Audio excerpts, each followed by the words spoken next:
Welcome to The Explainer. Today, we're taking a deep dive into the true story of one of history's absolute worst nuclear disasters. It's a gripping story, really. It's a mix of complex science, extreme secrecy, unimaginable bravery, and a tragedy that literally changed the world forever. Let's get right into it.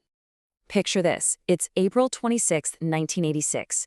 You're in Soviet Ukraine, and it's just a totally normal night. Families are fast asleep, the air is dead still. But then, in a fraction of a second, that calm is completely shattered. A massive explosion rips through a nuclear power plant, and fire just lights up the night sky. And just like that, an invisible, silent, and incredibly deadly threat is unleashed, beginning its quiet creep across Europe. Section 1. Anatomy of a Catastrophe. Okay, let's dive into this. Because before we can truly understand how this disaster happened, we have to look at the massive machine at the center of it all. At its core, a nuclear power plant's job is surprisingly simple. It's just there to generate electricity for millions of people. Inside the reactor, uranium fuel atoms are split apart. That massive release of energy produces intense heat, creating highly pressurized steam. That steam then spins these giant turbines, and boom, electricity is created. This exact, incredibly powerful process was humming along smoothly inside 4 massive reactors right near the city of Pripyat. Section 2. The fateful safety test. So, that steady, humming operation, it was about to face a critical stress test. Let's walk through the timeline of human errors here, because you'll see how this snowballs into an absolute catastrophe.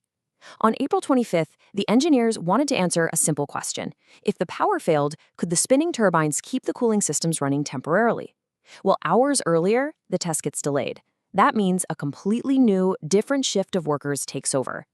Late at night, to prep for the test, the operators drop the reactor power, but it drops dangerously low, far lower than expected.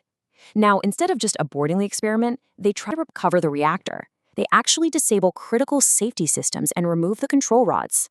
The reactor becomes wildly unstable. Finally, at 1:23 a.m., an operator hits the emergency shutdown button.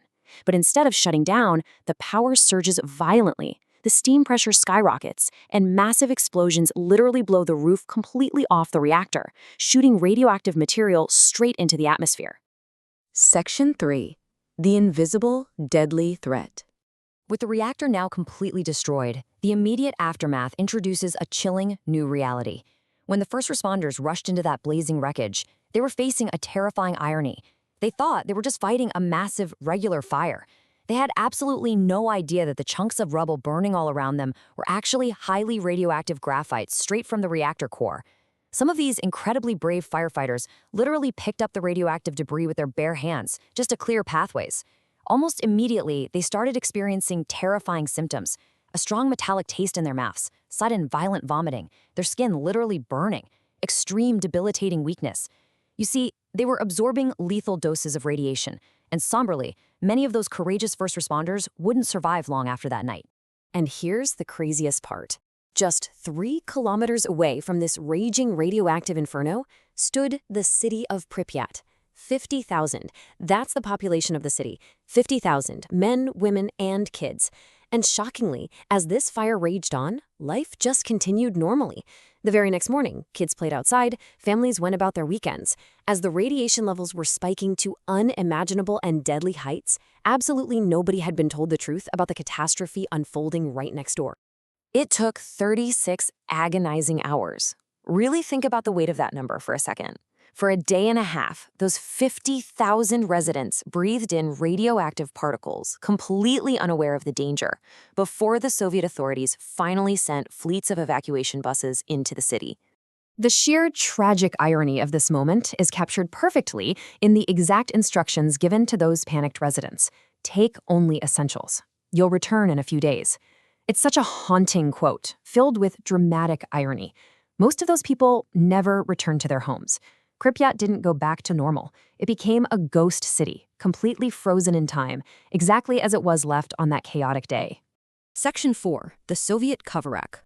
And this brilliantly illustrates how the fallout wasn't just physical, it was profoundly geopolitical. The radioactive cloud wasn't the only thing spreading. Misinformation was right there with it. At first, the Soviet authorities actively attempted to hide the sheer scale of the disaster from the international community. But here's the thing, you really can't hide a radioactive cloud.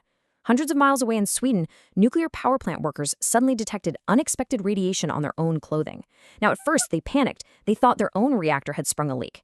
But the wind betrayed the truth. The radiation was blowing straight in from the Soviet Union. It was only due to this Swedish discovery and the intense international pressure that followed that the Soviet Union was forced to finally admit a terrible catastrophe had occurred. Section 5. The cleanup and the enduring human cost. Once the secret was finally out, the horrifying reality of containment really set in. This spreading radioactive nightmare had to be stopped. So the Soviet Union launched one of the largest and most desperate cleanup operations in human history. To do it, they relied on the liquidators. We're talking about hundreds of thousands of workers deployed directly into the hot zone. Their mission was unimaginably dangerous. They flew helicopters directly over the burning, exposed reactor core, dropping sand, lead, and chemicals to smother the fire. Down below, some workers literally ran onto highly radioactive rooftops to shuffle debris back into the crater, often only able to work for mere seconds at a time before absorbing their maximum allowable lifetime limit of radiation. It's just staggering bravery. To put a physical lid on the whole disaster, they constructed what became known as the sarcophagus.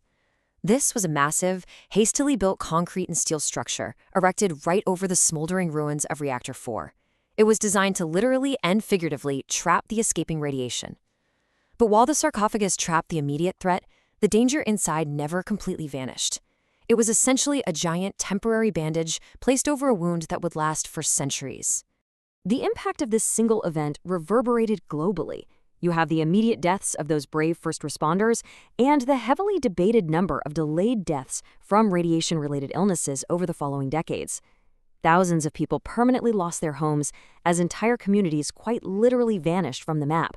And on a global scale, public trust in nuclear energy was fundamentally altered.